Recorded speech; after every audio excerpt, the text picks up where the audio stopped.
প্রিয় দর্শক, আসসালামু আলাইকুম। আপনাদের প্রীতীয় শুভেচ্ছা জানিয়ে শুরু করছে আমাদের আজকের প্রতিবেদন। তো দর্শক, দেখতেই পাচ্ছেন আমাদের সামনে এক অসহায় এক আপু দাঁড়িয়ে আছে। আমরা তার গল্পটা শুনবো, জানবো আপু কেন ইউটিউবের মাঝে আসলেন, তিনি কি বলতে চান। আপু আসসালামু আলাইকুম। ওয়ালাইকুম আসসালাম ভাইয়া। কেমন আছেন? অনেক কষ্ট আছে ভাইয়া, ভালোও আছে আবার কষ্টও আছে। আচ্ছা, তো আপুর নাম কি আপনার? নাম সাথী।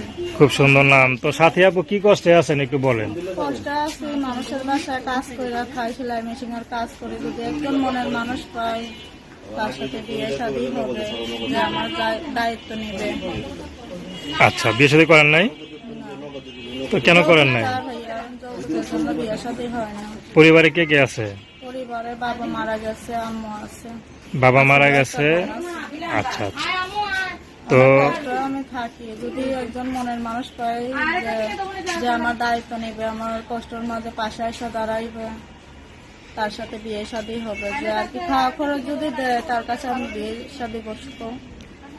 আচ্ছা আচ্ছা, শুধু খাওয়ার খরচ দিলে আর কোনো কিছু চাওয়ার নাই? না, অনেকে তো আবার বিয়ে করে মনে করেন স্বর্ণ চায়, দামি দামি পোশাক চায়, সপ্তাহ সপ্তাহ দামি পোশাক দিতে হবে, না, ভালো ঘুরাইতে হবে, এরকম কোনো স্বপ্ন নাই? আমি ওরকম কোনো স্বপ্ন আমার নাই। আমি চাই ভালো একজন মানুষ আমার জীবনে আসুক, তার সাথে আমি সুখে দুঃখে তার সেবা যত্ন করতে চাই। সে যদি মনে করেন বুড়া হয়?